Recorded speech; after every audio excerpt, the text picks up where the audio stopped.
नमस्कार मंडळी.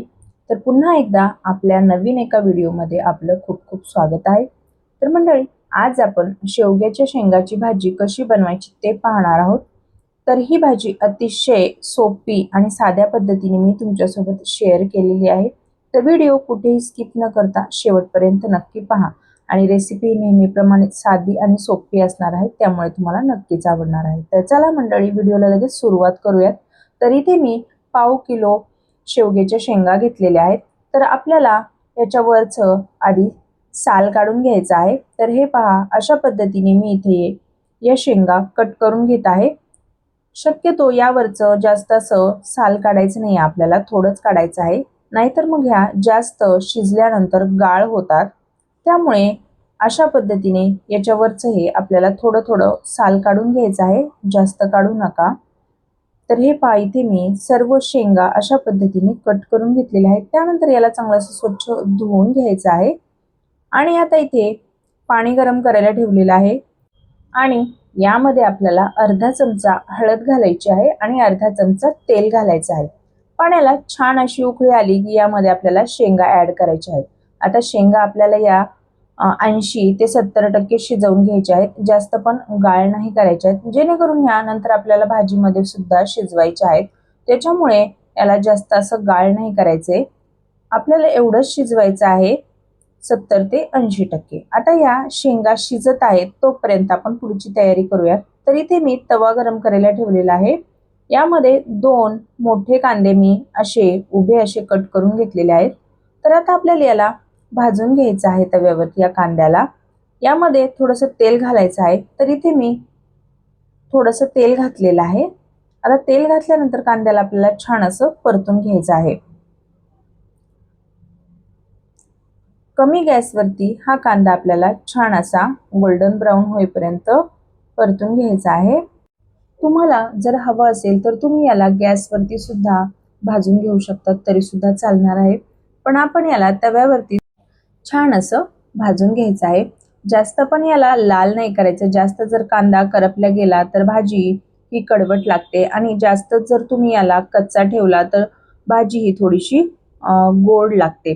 त्यामुळे मध्यम स्वरूपाचा कांदा आपल्याला छान असा भाजून घ्यायचा आहे. तर हे पहा, आपला कांदा छान असा भाजत आलेला आहे. एवढाच आपल्याला कांदा भाजून घ्यायचा आहे. तर इथे सगळा कांदा मी भाजून घेतलेला आहे, तुम्ही पाहू शकतात अशा पद्धतीने. तर आता आपण याला साईडला काढून घेऊया. तर मी हा कांदा पूर्णपणे साईडला काढून घेतलेला आहे. आता आपल्याला त्याच तव्यामध्ये खाली थोडंसं तेल आहे, त्याच्यामध्ये आपल्याला अजून तेल घालायची गरज नाही पडणार. तेवढ्याच तेलामध्ये आपल्याला खोबरं भाजून घ्यायचं आहे. तर इथे मी बारीक कट करून खोबरं घेतलेलं आहे. तर आता हे खोबरं सुद्धा आपल्याला छान असं या तेलामध्ये भाजून घ्यायचं आहे. जास्त पण लाल नाही करायचं खोबरं सुद्धा, एवढंच असं आपल्याला लाल करायचं आहे, नाहीतर भाजी ही जास्त काळी होते जास्त जर आपण खोबरं भाजलं तर. तर हे पहा, अशा पद्धतीने आता आपल्याला एवढंच भाजायचं आहे. आणि आता हे सुद्धा मी साईडला काढून घेत आहे. आणि त्याच तव्यामध्ये आपल्याला अद्रक आणि लसण भाजून घ्यायचं आहे याच तव्यावरती. आता हे थोडंसं भाजत आलं की यामध्ये मी अर्धा चमचा तीळ घेतलेले आहेत आणि अर्धा चमचा खसखस घेतलेली आहे. आणि आपल्याला आता गॅस बंद करायचा आहे, जेणेकरून ही खसखस आणि तीळ उडू नयेत. कारण तवा जर जास्त तापलेला असेल तर तीळ काय होतात, लवकर भाजल्या जातात आणि ते उडतात बाहेर. त्याच्यामुळे आपल्याला गॅस लगेच बंद करायचा आहे. एवढ्या गरम तव्यामध्येच तीळ आणि खसखस ही लगेच भाजल्या जाते. तर हे पहा, आपल्याला एवढीच अशी खसखस आणि तीळ सुद्धा भाजून घ्यायचे आहेत. आता हे सुद्धा मी साईडला काढून घेतलेलं आहे. आपलं सर्व मिश्रण छान असं आपण भाजून घेतलेलं आहे. यावरती थोडंसं तेल आहे तव्यावरती, तर आपण त्यावरतीच थोडीशी कोथिंबीर सुद्धा घालणार आहोत, जेणेकरून जे तव्यावरचं तेल आहे ना, ते पूर्णपणे कोथिंबीरला लागून निघून येईल. अशा पद्धतीने आपल्याला ही सर्व कोथिंबीर यामध्ये मिक्स करून घ्यायची आहे, तव्याला सर्व पुसून घ्यायचे आहे. आणि आता आपल्याला हे सर्व मिश्रण वाटून घ्यायचं आहे. तर हे सर्व मिश्रण मिक्सरला बारीक असं वाटून घेऊया. तोपर्यंत पाहूया की आपल्या शेंगा सुद्धा छान अशा शिजलेल्या आहेत. तर मंडळी, हे पहा, मस्त आपलं वाटण तयार आहे, भाजीसाठीचं तयार झालेलं आहे. तर आता इथे मी कढई गरम करायला ठेवलेली आहे. आता यामध्ये 2 चमचे आपल्याला तेल घालायचं आहे.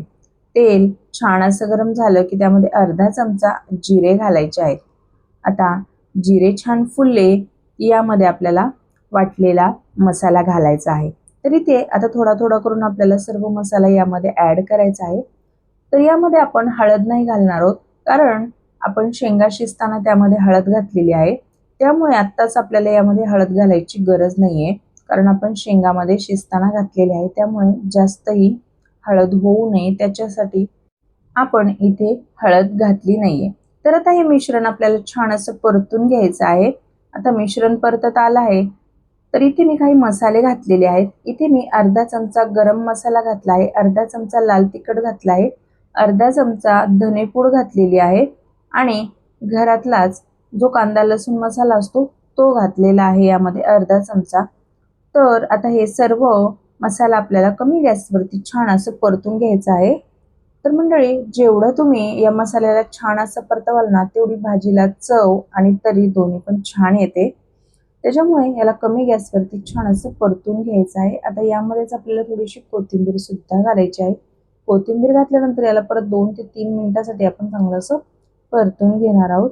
तर मंडळी, तुम्हाला एक निवेदन आहे की तुम्ही आपला हा व्हिडिओ कोणत्या गावातून किंवा मग कोणत्या शहरातून पाहतायत हे मला कमेंटमध्ये नक्कीच कळवा, जेणेकरून मला सुद्धा कळेल की आपले व्हिडिओ कुठपर्यंत पोहोचतायत आणि मी तुमचं धन्यवाद देखील करू शकेल.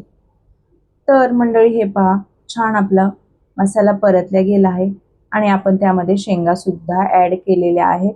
तर पाणी यातलं आपल्याला सर्व घालायचं आहे. आता याला चांगलं असं मिक्स करून घ्यायचं आहे आणि चवीनुसार मीठ सुद्धा घालायचं आहे. आता इथे मीठ घातल्यानंतर याला छान अशी उकळी आलेली आहे. आता यामध्ये बारीक कट केलेली कोथिंबीर सुद्धा घातलेली आहे.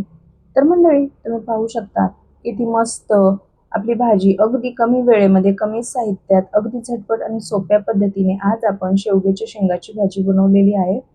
तर आता आपण याला 2 मिनिटाची वाफ द्यायची आहे, कारण शेंगा आधीच आपण शिजवून घेतलेल्या होत्या.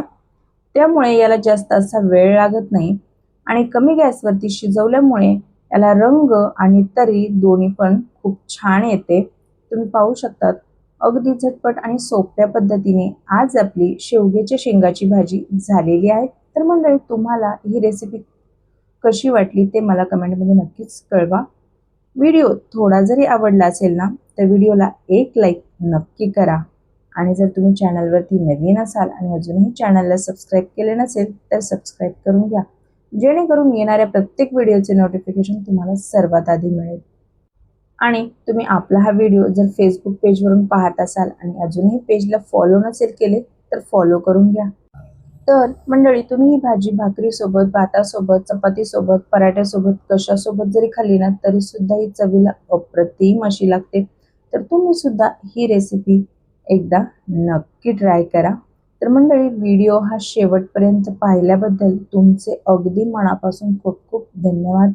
तर चला मंडळी, पुन्हा भेटूया अशाच एका तुमच्याच आवडत्या नवीन आणि युनिक अशा रेसिपीसोबत. तोपर्यंत धन्यवाद.